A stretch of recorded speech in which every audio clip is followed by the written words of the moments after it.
Cuando recibimos la unción, pero no hay un balance con amor de Dios, entonces es solo ruido. Solo es algo ruidoso. ¿Por qué? Porque viene la unción de Dios, recibimos impartición, nos exponemos a una atmósfera con unción, ¿sí? Con este recurso que Dios nos da sobrenatural como herramienta, como un recurso para dar, para decir. Entonces, viene esa unción, pero si no hay amor de Dios, si no hay un corazón de Dios en nosotros, cuando sale esa unción, se rompe, se distorsiona y es ruidosa para la gente. Por eso la gente muchas veces nos rechaza o rechazan a Dios. En vez de atraerlos a Cristo, repelemos a la misma gente porque no hay un corazón trabajado de acuerdo a la imagen de Cristo. Entonces es importante que balanceemos esa unción, sí busquemos la unción, pero también el amor de Dios en nuestro corazón. Y entonces, cuando el amor de Cristo está en nuestro corazón, esa unción va a fluir y va a bendecir, va a amar, va a edificar a la iglesia, a los demás. Eso es bien importante. La unción, grábate esto, la unción es solo ruido, pero la unción con amor es la que transforma el corazón. La unción es solo ruido, pero la unción con amor de Dios en nosotros es la que logra transformar a las personas, trascender en el corazón de las personas.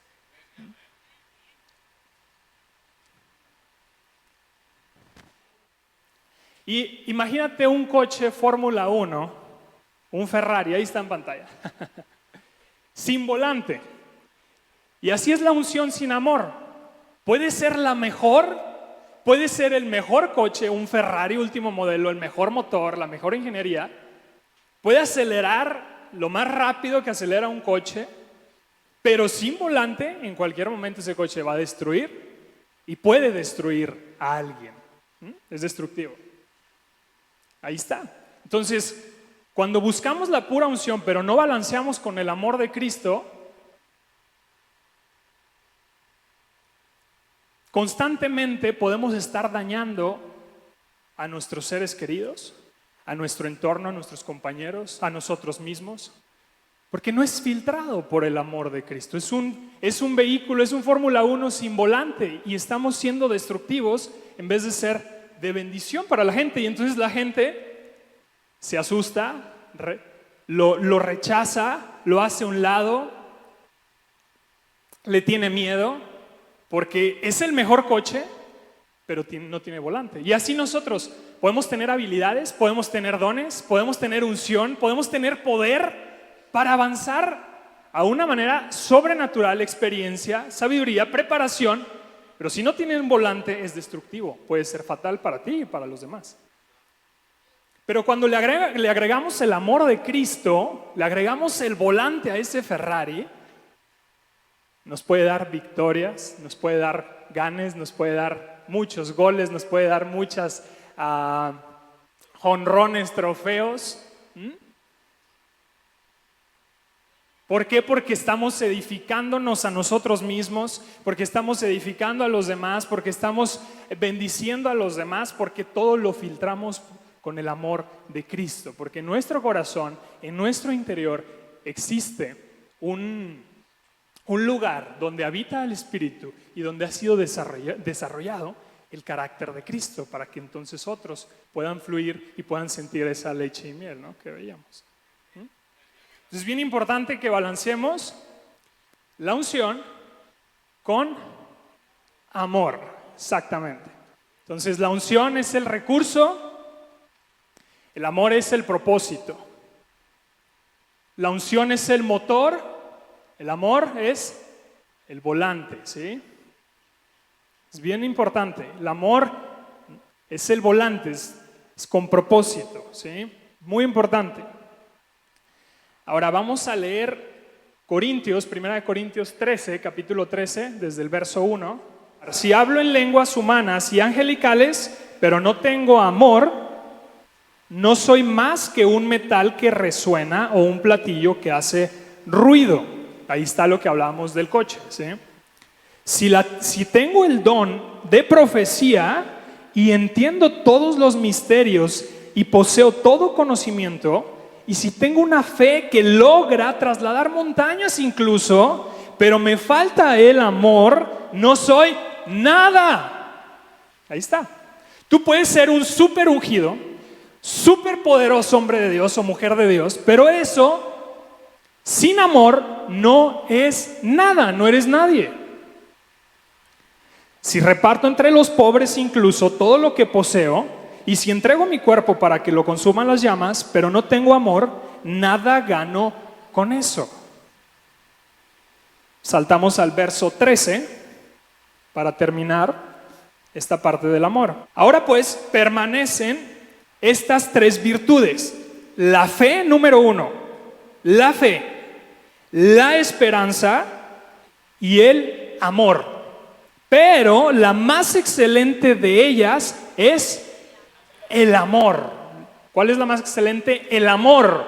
Tú puedes tener fe, tú puedes tener unción, tú puedes ser usado por Dios, pero si no tienes amor no eres nadie, no hay nada. Es vacío y puede ser peligroso y destructivo. Así hay muchos hombres y mujeres de Dios hoy en día.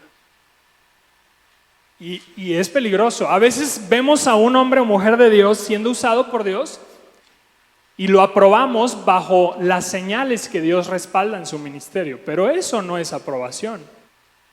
Eso no significa que hay un corazón puro delante de Dios, que hay un carácter de Cristo trabajado en esa persona, que hay un corazón de Cristo en esa persona, que hay bondad, que hay fruto del Espíritu en esa persona.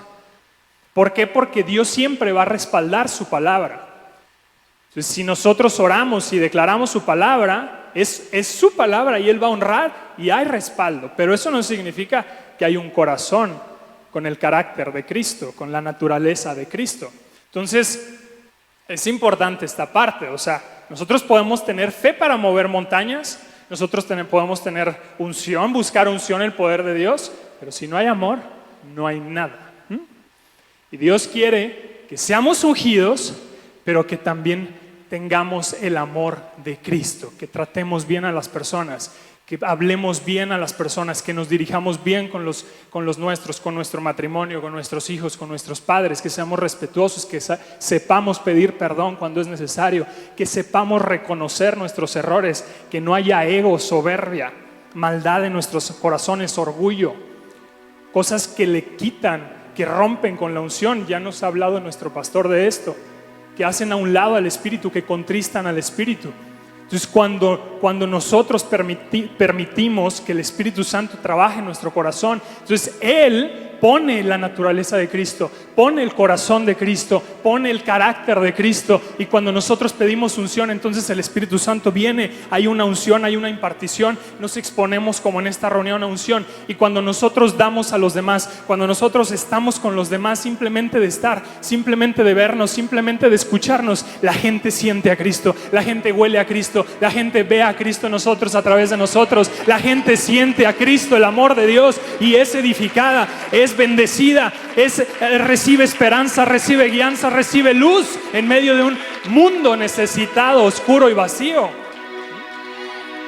Y ese es el perfecto balance que Dios quiere que vivamos, no nada más que busquemos unción. ¿De qué nos sirve de tener unción si por dentro tenemos un ogro?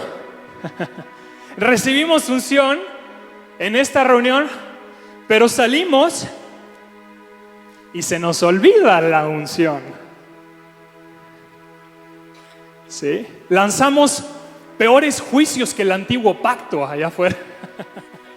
¿Sí? Las flechas de Saúl. Y se nos olvida el amor de Dios. Entonces, de nada sirve. La unción que recibimos se diluye bastante, se rebaja bastante, con ego, con soberbia, con maltrato, con pecado, con mentira, con rencor, con odio, con falta de reconocimiento, con humildad, con falta de humildad. Se rebaja tanto y se destruye. Y eso es un Ferrari, pero sin volante, que en cualquier momento te va a destruir y va a destruir a los demás. Entonces es bien delicado. Y para esto trajimos desde el cine de Mario Bros a nuestro amigo Bowser para que lo podamos entender mejor, si me pueden poner, ahí está. El monstruo del ritmo. Y ahí en imagen tenemos algunas personas que vienen a escuchar a este talentoso Bowser en la batería, un concierto del monstruo del ritmo. Ahí está el letrero, ¡qué talento! ¡Qué mal genio! Y es así con la gente. Vivimos, podemos tener dones, podemos tener súper talento. Hay gente súper capaz, con dones impresionantes, con habilidad nata, que ni siquiera tienen que prepararse tanto. Y ahí está. Pero tienen un genio de Bowser. Tienen un carácter de Bowser. Y su aspecto, sus palabras, su mal genio, la forma de dirigirse, o a veces que se equivocan, no lo reconocen. Entonces repele a las personas. Y las personas, lejos de ver a Jesús, el autor de esa unción, de esa habilidad, porque todo es dado por Dios, no eres tú, el autor de esos dones para tocar batería o cualquier otro don o habilidad que tengas, no lo ven, porque hay un mal carácter, porque es diluido, porque es rebajado y la unción se rompe con eso. Y lejos de acercar a la gente, de acercarse a Cristo, de ver a Jesús a través de ti y de mí, ven al Bowser enojado y se alejan. ¿Tú quieres ser el monstruo del ritmo en la vida? ¿Quieres ser el monstruo del ritmo en tu casa? ¿Quieres ser el monstruo del ritmo en tu familia, en tu matrimonio? ¿Hijos hacia los padres? Y pueden tomarlo como referencia. Cuando se enojen los niños, no seas monstruo del ritmo. O el esposo, no seas monstruo. Vieja, está muy fría la sopa. No seas monstruo, tranquilo. Paciencia, paciencia, mi monstruito del ritmo. Paciencia, mi monstruito del ritmo. ¿Sí? Entonces, eso no refleja el fruto del Espíritu. Y nosotros, la palabra dice, en Efesios dice, que hemos recibido una nueva naturaleza a imagen y semejanza de Dios. Y que vivamos de acuerdo a esa naturaleza, en santidad, en justicia y verdad. Entonces, nosotros debemos de vivir de acuerdo, ser coherentes con esa naturaleza, con esa unción que recibimos, con esas habilidades que Dios nos ha dado. Tenemos que vivir de acuerdo a, en tus propias fuerzas no, jamás lo vamos a poder, pero sí en las fuerzas de su Espíritu en nosotros, que nos ha sido dado para que nos ayude. Entonces, cuando nosotros dejamos fluir al Espíritu y dejarnos trabajar por Él y reconocemos y somos humildes y hacemos un hábito diario de estar con Él, entonces nuestro corazón empieza a mudarse del viejo hombre, de la vieja naturaleza, a una nueva naturaleza en Cristo. Y nuestro corazón comienza a mudarse, comienza a cambiarse por un corazón bondadoso, amoroso, ¿sí? De bendición, que edifica, que respeta, que es paciente, que perdona, que da una segunda oportunidad, que ve las cosas buenas de los otros y no nada más se enfoca en lo malo. ¿Cuánta gente siempre se enfoca en lo malo y lo malo y lo malo y lo malo y lo malo, pero no ven las cosas buenas? Que perdona, que reconoce, que es humilde. Ahí hay un trabajo del Espíritu. Entonces la gente va a querer escucharte, va a querer estar contigo, va a querer preguntarte. ¿Por qué pasa que las personas, a todos yo creo que nos ha pasado alguna vez, o a la mayoría, por qué pasa que las personas se acercan con uno para pedirte un consejo? O de pronto se empiezan a abrir de una situación personal y ni siquiera nos conocen. ¿Por qué? Porque huelen a Jesús en ti. Porque Jesús vive en tu corazón. Esto no se trata de ser perfectos, pero sí se trata de estar dispuestos y todos los días trabajar para ser mejores y cada vez llegar a ser más parecidos al varón perfecto, a Cristo en nosotros. Amén. Que cada vez estemos dispuestos y que leamos la palabra y que nos expongamos a la adoración y que le adoremos todos los días, ahí en el vehículo, ahí en tu casa, en tu trabajo, en donde estés, que le adores, que guardes un tiempo con Él, de la palabra, que vengas a estas reuniones donde Él nos convoca. Entonces ahí tu corazón está siendo trabajado. ¿O quieres ser Bowser, el ritmo del monstruo? ¿O quieres ser una orquesta también? Vamos al concierto de la orquesta, por favor, ruidosa. Ahí está. Ni el perrito aguanta. podemos tener talentos impresionantes, podemos tener dones, muchos dones que Dios nos ha dado en cualquier área de nuestra vida, para el trabajo, para la vida, para el negocio, para las relaciones, para las redes, para cualquier cosa. Y eso, si no hay un corazón trabajado, entonces empieza a inflarnos. Empezamos a sentir que nosotros podemos más. Y empezamos a ver a los otros para abajo. Eso es ego, es soberbia, es orgullo. Y eso, tarde o temprano, se convierte en destrucción, en tu propio misil de destrucción para ti y para otros. Es peligroso, es dañino. Y Dios siempre va a trabajar con eso en nuestros corazones. Y se va a encargar de romper con eso y trabajar. Pero a veces somos cabezones y no permitimos que Dios lo trabaje. Y así nos ve la gente. Ay, no, mejor me voy. ¿Nos ha pasado? No, ahí viene fulana. No, vente, no. Y le dan la vuelta. Oye, va a haber una reunión. ¿Quién va a estar? Va a estar fulano. Ay, yo te marco, te confirmo. Mejor no voy. Oye, viene el familiar tal, o vamos con el familiar tal. Mejor de lejitos. ¿Sí nos ha pasado o no? Y somos así, tenemos muchas habilidades, podemos tener mucha unción, pero un carácter del monstruo del ritmo no sirve para nada, solo para repeler gente, para alejar a la gente de Cristo. Y si hay un trabajo que debemos de hacer, y único trabajo, es guiar a los corazones a Jesucristo. No a mí, no a mi negocio, no a mis proyectos, no a mi iglesia, no a mi organización, no a mi producto, a Cristo a través de todo lo que hacemos, a Cristo, que palpen, que vean a Cristo en el negocio, en las actividades, en el trabajo. ¿Por qué haces esto? ¿Por qué eres así? ¿Por qué hablas así? ¿Por qué tienes así tu negocio, tu proyecto, tu trabajo? ¿Por qué trabajas así? ¿Por qué te diriges con tus jefes así? ¿Por qué eres con tus jefes así, tan leal, tan bondadoso, tan transparente, tan sincero? ¿Por qué eres así? Porque Cristo vive en mi corazón. Acercarlos a Cristo, guiarlos a Cristo. Es como tú estás como intermediario, tú estás aquí, Cristo está contigo, está atrás de ti, guiándote, viéndote, y la gente te está viendo. Somos las cartas abiertas para que Cristo sea visto, para que Él sea conocido, entonces ante el mundo. Entonces ahí estás. Pero cuando la gente pregunta, cuando la gente te dice, entonces tú hazte a un lado y le presentas a Jesús, para que le conozcan a Él, no a nosotros.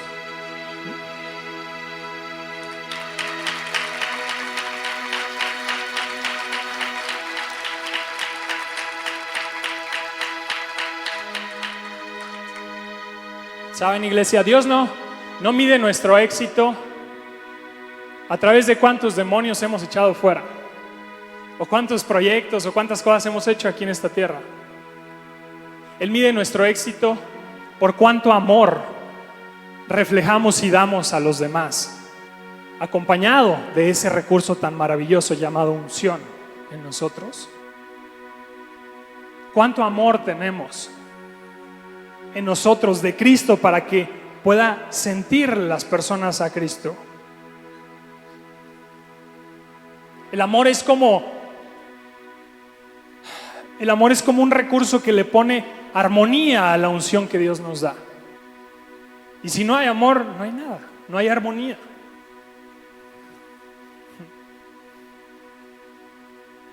Y esto es muy importante. Vamos a Colosenses capítulo 2. Colosenses capítulo 2 en la NBI, a partir del verso 17. Vamos a leer juntos. Todo esto es una sombra de las cosas que están por venir. Aquí Pablo está advirtiendo a la iglesia, a esta comunidad, de las enseñanzas o doctrinas o filosofías engañosas. Le está diciendo: tengan cuidado con los religiosos, tengan cuidado con esto, tengan cuidado con lo otro. Ustedes fijen su mirada en Cristo, ¿sí? Y aquí estamos en el 17, dice: todo esto es una sombra de las cosas que están por venir, la realidad se halla en Cristo. No dejen que les prive de esta realidad ninguno de esos que se ufanan en fingir humildad y adoración de ángeles. Los tales hacen alarde de lo que no han visto ni siquiera. Y envanecidos por su razonamiento humano, no se mantienen firmemente unidos a la cabeza, que es Cristo. Por la acción de esta, todo el cuerpo sostenido y ajustado mediante las articulaciones y ligamentos va creciendo como Dios quiere. Mira qué importante aquí, vamos a desglosarlo un poco. Dice, esos que se ufanan en fingir humildad. Hay muchos que fingen humildad. Oh, yo soy humilde. Y no precisamente tienen que decirlo, pero sus acciones, su forma de ser, su forma de pensar, en algunas palabras te darás cuenta que fingen humildad, pero en su corazón no hay humildad. Y adoración, dice, y adoración de ángeles.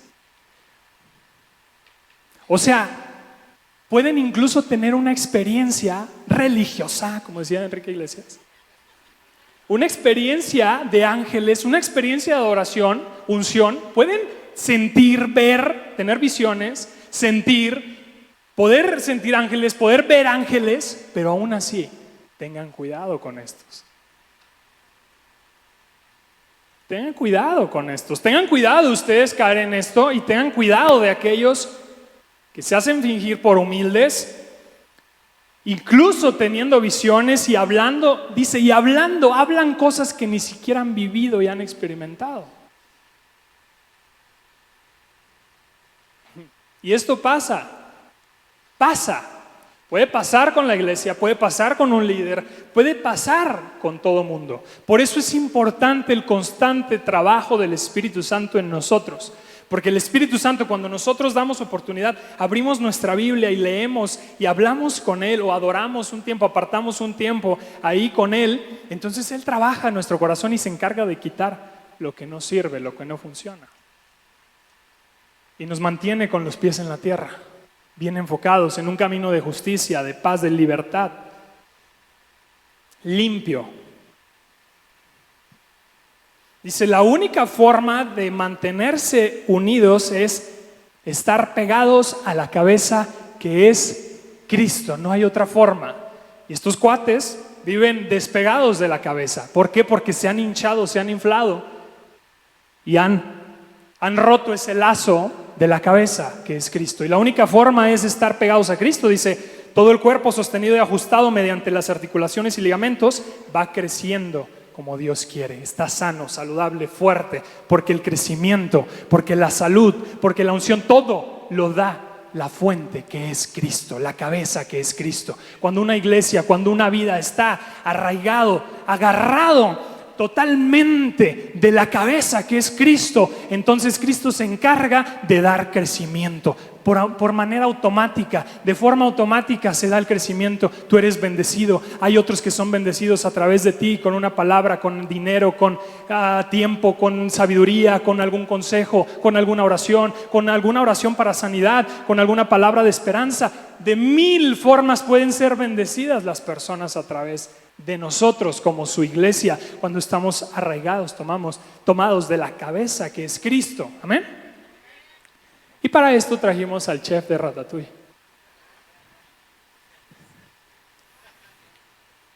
Ahí está. ¡Qué asco!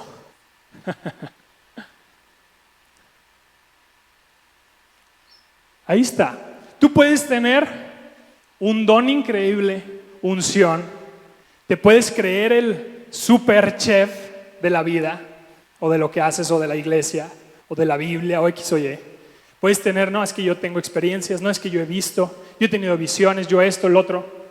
Pero tienes un mal corazón.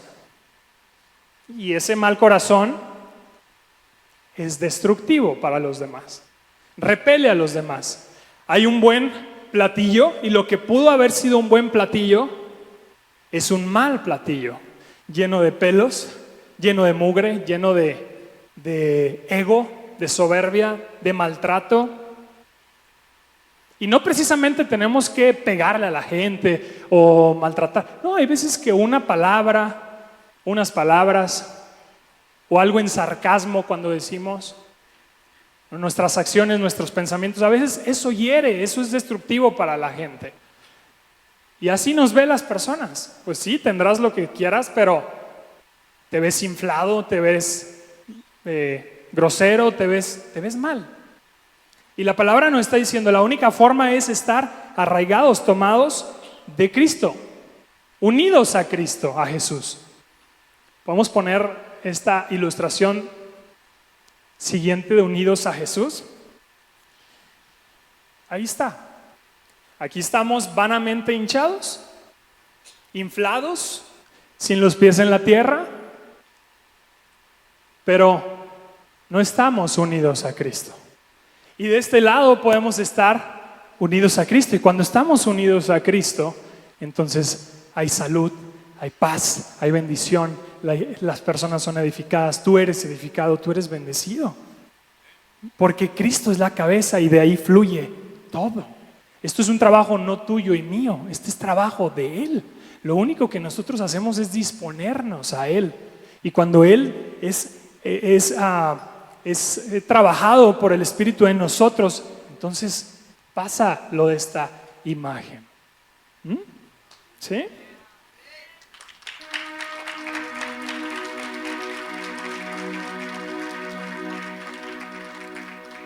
Ahora tú puedes decir, ¿cómo es que yo puedo producir ese amor? Porque me ha costado, me cuesta, y yo entiendo, hay personas que les cuesta mucho amar o hablar con respeto, o dirigirse con respeto, o no enojarse tan pronto como se les atraviesa un carro en el tráfico, o que se les hace tarde y ya van de genio y se desquitan con la esposa, con el esposo, con los hijos. Mamá, no seas monstruo del ritmo. Tranquilo, viejo. Y pasa. Pero ¿cómo le hago para producir esto? Este es un trabajo que solo Dios puede hacer y no nosotros. Vayamos a Romanos capítulo 5.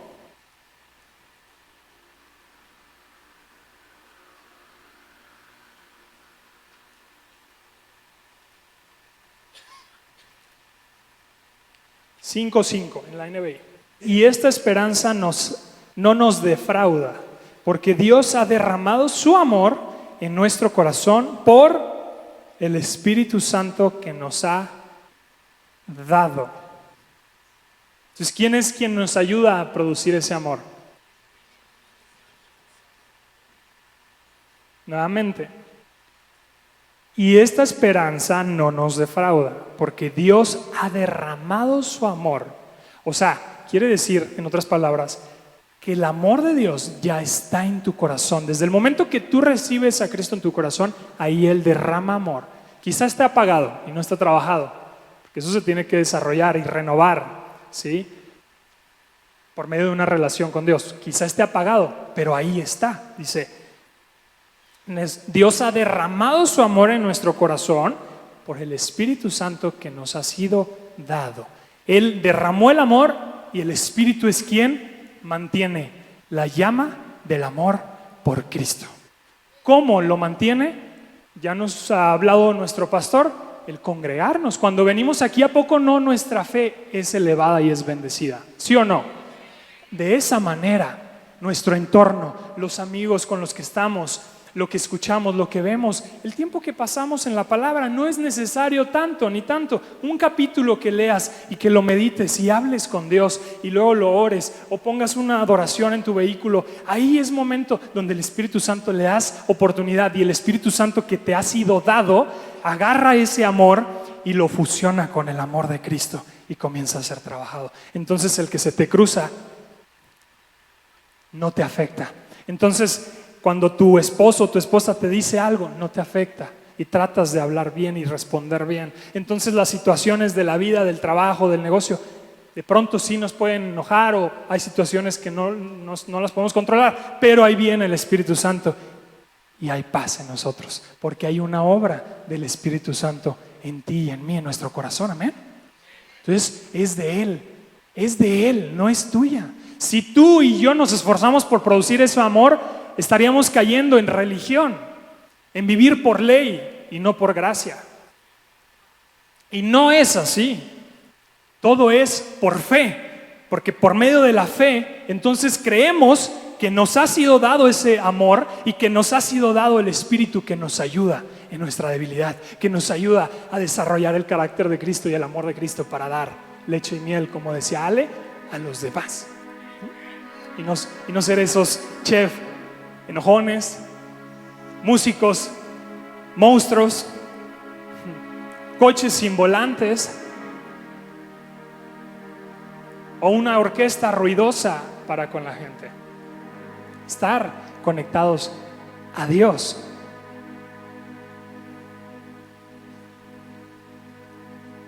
Piensa en Jesús. ¿Qué pasaba con Jesús? Jesús es el ejemplo máximo del amor y de esto que estamos hablando. Jesús constantemente sanaba a los enfermos y había algo como común denominador, no con todos, pero con algunos, que Él les pedía por favor. ¿Qué era? ¿Que no qué? Que no compartieran, que no digan a nadie. ¿Por qué? Porque a Jesús no le interesaba ser visto. No le interesaba el marketing espiritual. Él lo hacía por amor, por compasión a los demás. Y no quería que la gente se enfocara más en los milagros, en la unción, en el poder, antes que en aquel que porta el poder para los milagros. Entonces nosotros debemos de buscar primeramente aquel que porta la unción, los milagros, el poder, el recurso, la fuente, buscar a la cabeza que es Cristo. Y cuando tenemos a Cristo, cuando estamos conectados a Cristo, cuando es lo primero que buscamos y no el misticismo, no la experiencia, no el poder, ¿de qué nos sirve si no hay amor? De nada, de nada. Es vano, es vacío. Si no hay amor, no sirve de nada. Pero cuando hay amor, cuando una persona o una iglesia está conectada a Cristo, entonces esas experiencias, esa unción, esa atmósfera, todo lo que sucede tiene sentido, hay propósito y la iglesia es bendecida y es edificada a través de ¿qué? De Cristo, del olor del aroma de Cristo. Porque estamos conectados al aroma que es Cristo, porque estamos conectados a la fuente que es Cristo.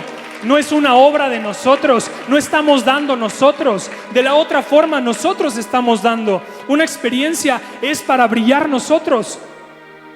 Eso que veíamos ahorita es para brillar nosotros, es para inflarnos, para ser vistos. Y eso muere, no sirve, es asco delante de Dios. Pero cuando la iglesia, una persona está tomada de Cristo como cabeza, entonces la gente palpa a Jesús, tu familia palpa a Jesús, tú eres el principal edificado. Porque hay una fuente inagotable y no se termina, que está bendiciéndote, refrescándote, ayudándote, guiándote, dándote luz, paz en medio de cada situación para vivir. Es tu oxígeno. Y en Cristo hay verdadera paz. No hay error, no hay maldad. Ahí es nuestro lugar seguro.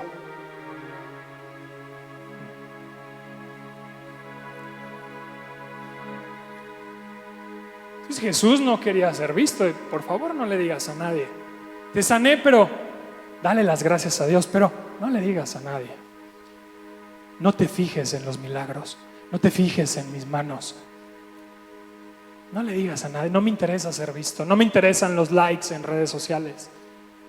Yo lo hago por amor. Y esto también te enseño a que tú lo hagas por amor, nunca por ser visto, mi hermano. Ese es el mensaje de Dios, de Jesús.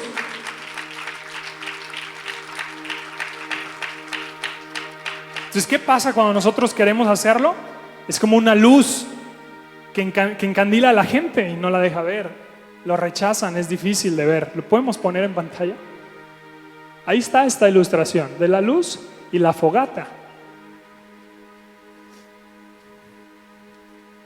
Ahí está.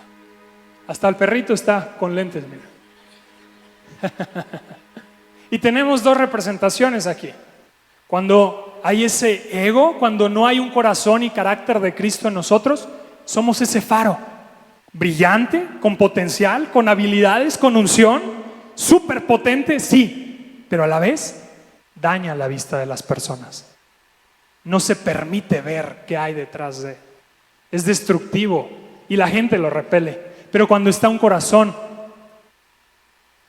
cuando una persona deja y permite que el Espíritu Santo trabaje y ponga el corazón de Cristo, la naturaleza de Cristo, el carácter de Cristo, entonces somos como una fogata, donde las personas pueden refugiarse, pueden sentir calor y a la vez pueden tener luz sin encandilarse, sin molestar a la vista.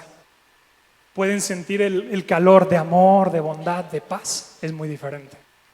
Pero cuando estamos así, nadie se acerca. Te vas quedando solo, sola, o las personas se van quedando solas. Pero cuando estás así, tienes el amor de Cristo, entonces la gente quiere estar ahí. Eres refugio para un mundo necesitado.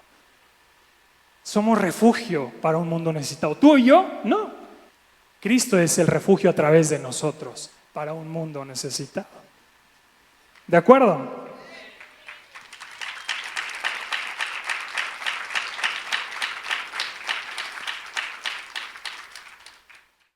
Ahí está. La unción, hay poder, hay unción, pero no se lo digas a nadie. No me interesan los likes, no me interesa ser visto, dice Jesús. No se lo digas a nadie. Amor, propósito, el amor busca el bienestar de los otros, la compasión transforma, el amor transforma, la unción con amor transforma en el corazón de las personas. Y eso es lo que busca Cristo al final del día. Él no busca que tengamos una simple experiencia con Él, que vivamos, ay, está chido esto, se siente la energía a todo dar, salgo de ahí. Y que nos hinchemos con eso. No, somos un súper ungido, o en mi trabajo soy, y en mi negocio, en mi proyecto todo me sale bien. No, Él no quiere eso. Él no quiere que solo se quede con una experiencia, con una sanidad, sino una transformación de corazón, para que por medio de ese corazón transformado puedan conocer otros aquel que transforma las vidas, que es Cristo. ¿Sí? ¿Estoy siendo claro o no?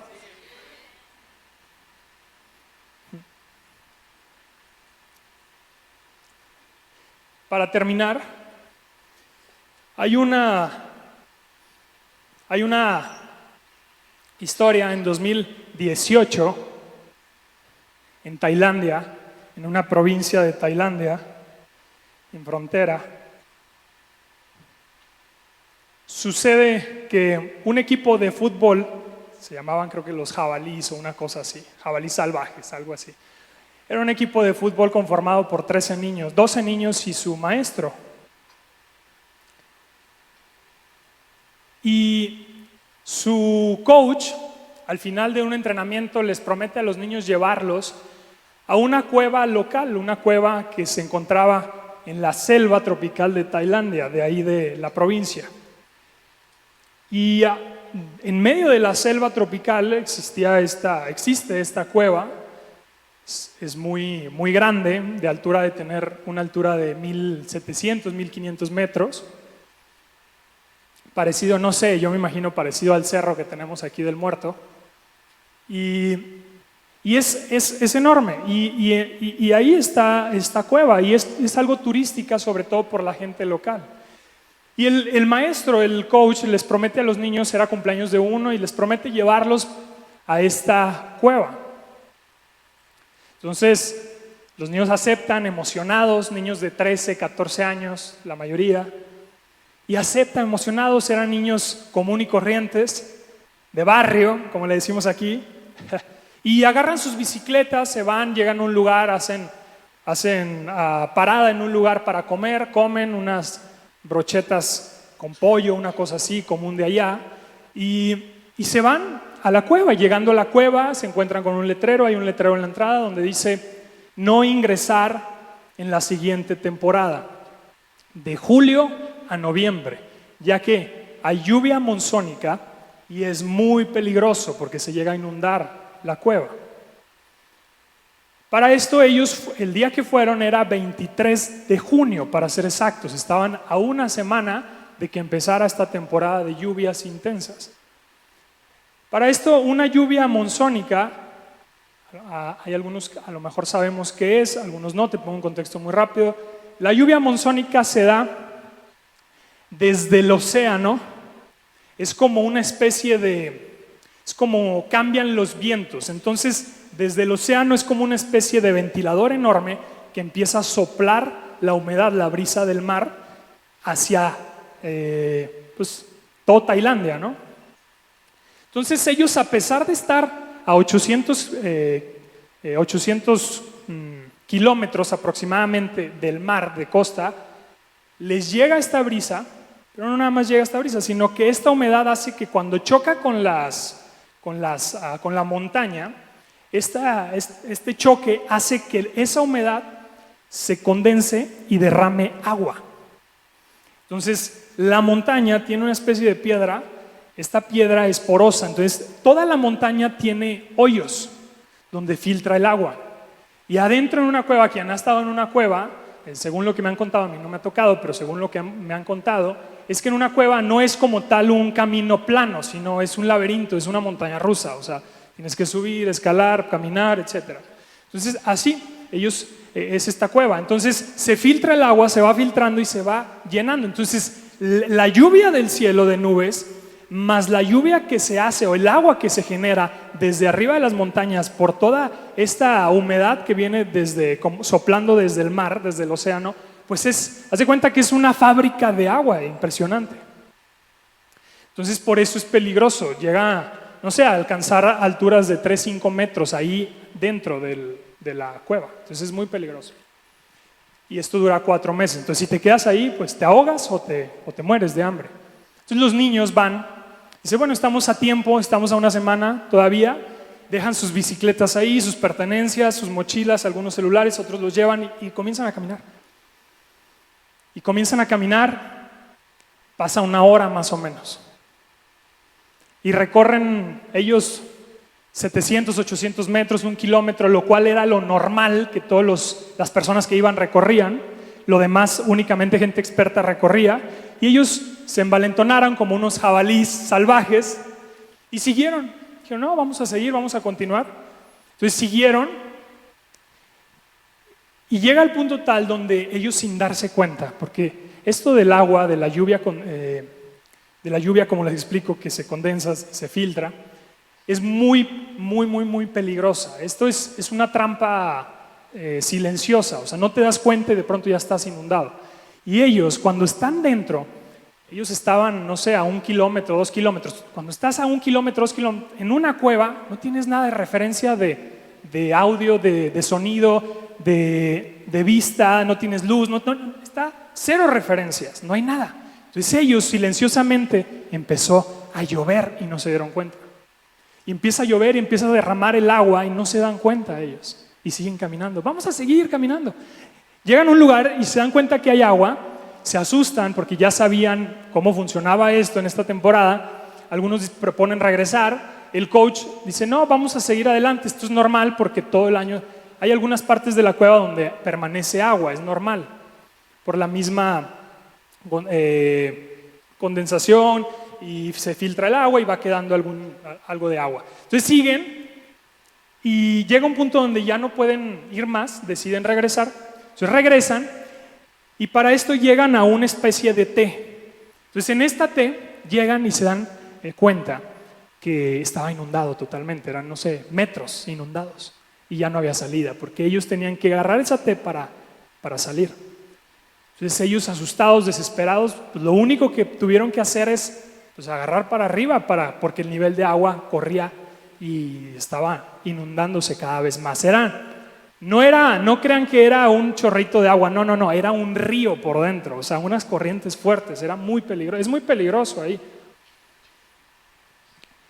Entonces ellos corren hacia arriba para no ahogarse, para buscar refugio y ahí se quedan.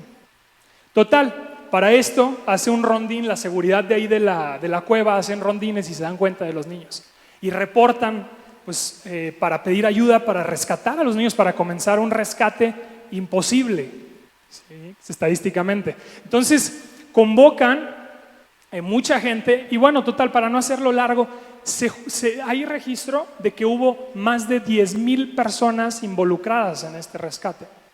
El mundo entero se enteró, ahí se rompieron barreras políticas, se consolidaron todos, se unificaron a un solo objetivo, a una misma visión, era rescatar a los niños. Hubo 20 países involucrados, hubo gente experta, militares, expertos en este tema de las cuevas, exploradores, buzos profesionales, más de 100 buzos profesionales de todo el mundo, no nada más de ahí de Tailandia, sino de todo el mundo. De hecho, creo que algunos de los que los rescataron, creo que eran uno de Ucrania, algo así, pero bueno, o el Reino Unido. Pero total, eran muchas personas. Dicen que literalmente tuvieron que hacer una ciudad ahí, en la cueva, que tuviera electricidad, que hubiera comida, que hubiera todo lo necesario, comunicación, para rescatar a los niños. Fue una macro misión, ¿sí? Increíble. Entonces, empiezan a reunirse y empiezan el rescate, pero les platico un poquito el contexto de cómo estaba la situación. Comenzaron a meter tuberías para bombear y extraer agua para que no siguiera llenándose. Sacaban por hora, para que te des una idea, sacaban 1.6 millones de litros de agua por hora para que no siguiera subiendo el nivel del agua. O sea, era un chorro, pero impresionante. Era un río que corría, era impresionante el agua que corría. La lluvia no dejaba de llover, la lluvia no dejaba de ser condensada y seguir filtrando agua. Era una locura. Entonces, para ayudar a algo estaban extrayendo 1.6 millones de litros de agua a la hora. Los terrenos aledaños, había algunos agricultores que deciden matar su cultivo de arroz con tal de extraer toda esa agua y salvar a los niños. Entonces todos se unieron para el rescate de los niños. Activos eran 5,000 personas activos, trabajando todo el día 24/7. Armaron, dentro de la cueva, armaron ciertas bases como militares donde descansaba la gente, había buzos, llegaban, descansaban, recargaban oxígeno, etc. En el trayecto del agua, en todo el trayecto del agua, todo el laberinto de agua, pues estaba inundado 3 a 5 metros. Aparte, los buzos iban literalmente pegados al techo. O sea, no había para poder respirar. Y todo el agua que extraían era para darles a los buzos un poquito de espacio para respirar, para aguantar. Aparte de eso, en el agua, pues toda turbia por la arena.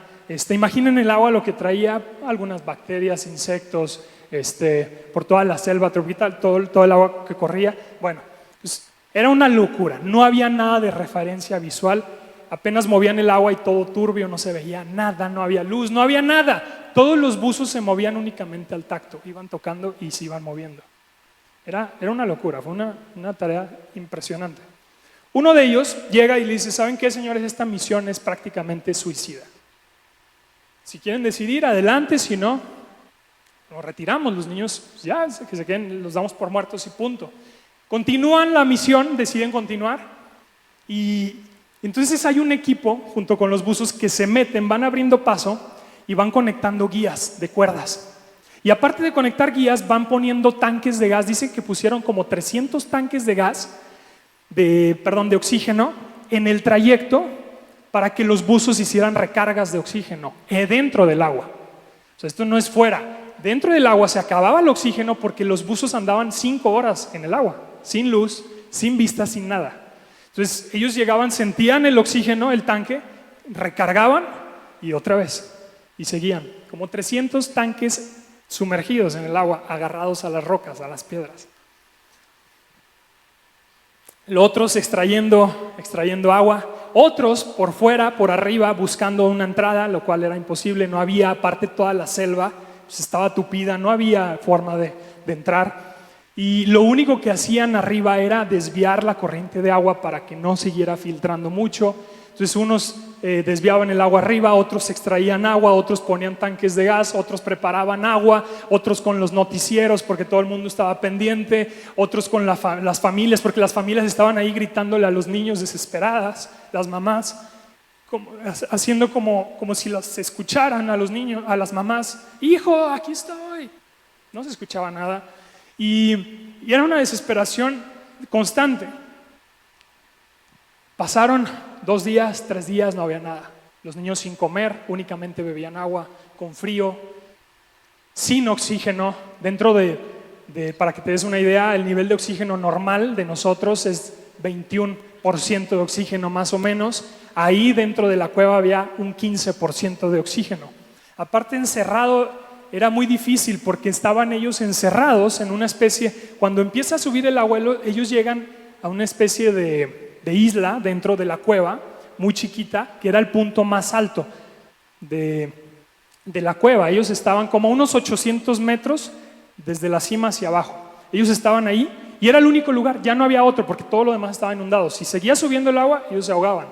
Entonces ya no estaban ahí, ellos permanecen ahí, pero el lugar ahí estaba encerrado. Entonces el oxígeno el 15% y aparte el CO2 que ellos exhalaban pues era tóxico, se convertía tóxico porque era lo malo y ellos seguían respirando eso. Entonces era una locura, sin comida, sin nada.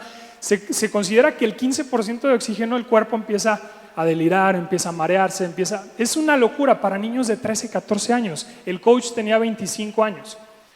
Entonces ahí están en este reto, en esta historia emocionante, y los niños están ahí.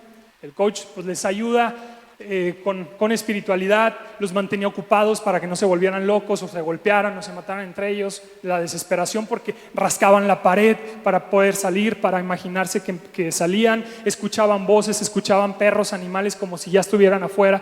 Era una locura, niños de 13 años. El coach se le encimaban los niños como buscando a su papá.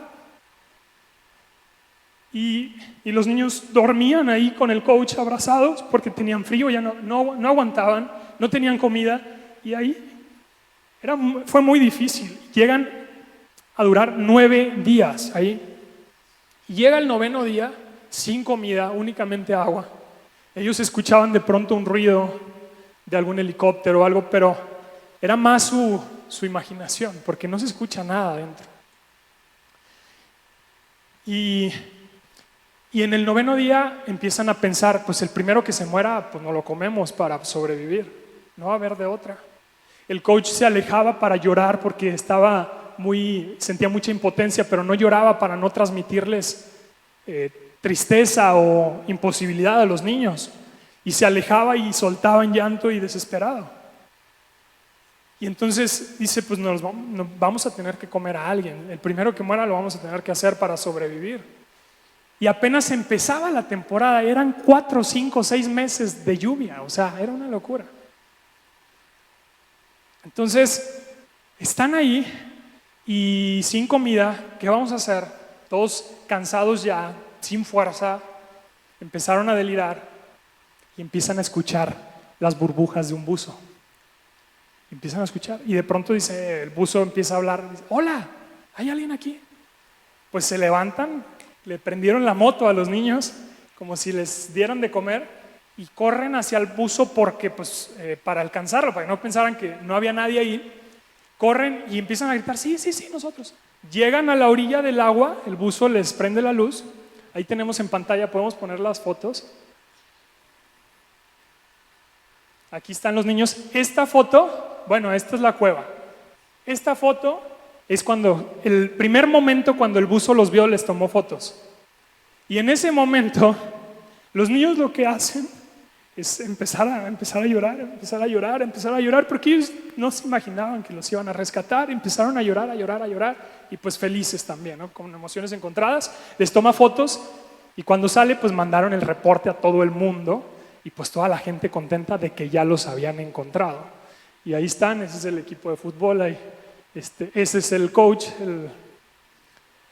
el entrenador de 25 años y aquí está una parte de la cueva, hay algunas mangueras, tuberías, fue toda una logística impresionante, macro.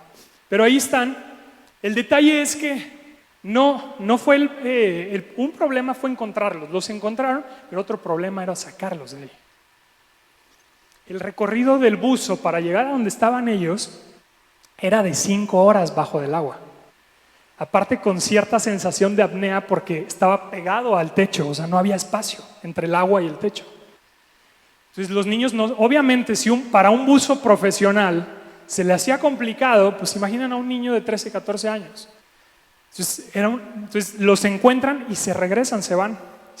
Vamos a regresar por ustedes, ya los encontramos, vamos a reportarlo, les vamos a traer algo de comer porque empezaron a preguntar por comida. Ahorita regresamos, entonces se van, reportan, dan fotos, entonces todos los noticieros y las mamás, una locura para todos, porque todos pensaron que ya estaban muertos. Entonces agarran una especie de energéticos o de proteínas en líquido, se los llevan y ahí van. Entonces llegan a la base militar dentro de la cueva, donde estaban algunos médicos también profesionales, y empiezan a analizar la situación, cómo sacarlos. Y llegan a la conclusión donde dicen, ¿sabes qué? La única opción es anestesiarlos, sedarlos a los niños. No va a haber de otra.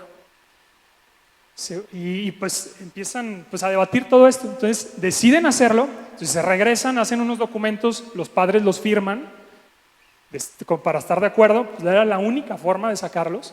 Entonces los firman y ahí van. Y fue una locura esta historia, porque la forma en que lo sacan, llega un buzo, agarra al niño como una especie de paquete, el del repartidor de FedEx, y llega, agarra al niño, le ponen una máscara de oxígeno, le inyectan, lo sedan, duerme el niño y lo hunden al agua. Había otro compañero del buzo agarrando el tanque de oxígeno, cuidando el tanque de oxígeno. Y ahí van, 5 horas debajo del agua, o sea, aparte sin visión, todo turbio. No, fue una locura. Y ahí van, uno por uno. Ahí van. Llegan a la primera estación, salen, descansan y se turnan, cambian de turno. Otro se baja, entra al agua otro buzo, agarra al niño, entra otro apoyo y ahí van otra vez. Y así fueron sacando. Duraron para rescatarlos 19 días. O sea, otros 8 o 9 días para sacarlos nada más. Fue una locura, una misión casi imposible.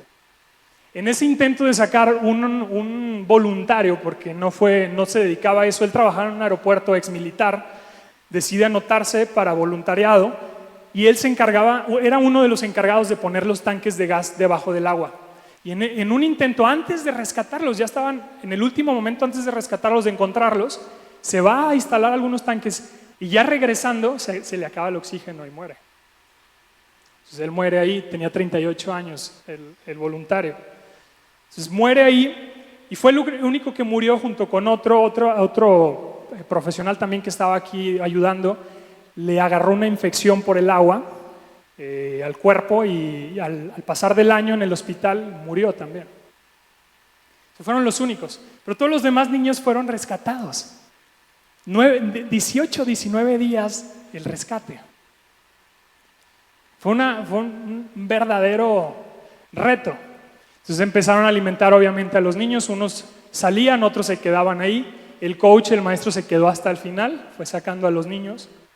Y bueno, pues esa fue la historia del equipo de fútbol de la cueva de Tham Luang, con el maestro, los 12 alumnos de fútbol, y eran jabalí salvajes, se llamaban el equipo de fútbol.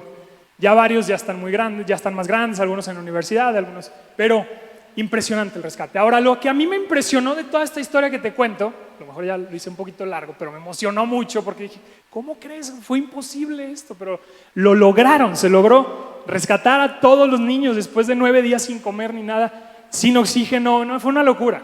Y todo muy trabajo en equipo, muchos profesionales, militares, bueno, fue una locura de movimiento ahí. Lo rescatan, pero a mí lo que me impactó y que quiero relacionar con este mensaje es ¿qué los movió a todos para rescatar a los niños? El amor. Si a los buzos no les hubiera movido el amor, ¿qué hubiera pasado? La misión hubiera abortado, no se hubiera logrado. ¿Qué necesidad había que un buzo de otro país arriesgara su vida por un niño desconocido de otro país? O el que extraía agua, o el que acompañaba al buzo para poner los tanques, ¿qué necesidad había? Pero había amor. Y eso les movió a rescatar vidas. Y yo creo Que Dios, eso es lo que quiere que hagamos nosotros, la iglesia. Movidos por amor, rescatemos vidas a nivel imposible. No importa cuánto nos cueste, no importa cuánto sea el costo de la misión, Dios dará la capacidad, los dones como lo sabía aquí en esta misión, como lo sabía. Él nos capacitará, Él nos ungirá, pero para amar a otros y en ese amor rescatar vidas de un mundo necesitado, perdido y en guerra constante. Amén. Eso es lo que Dios quiere.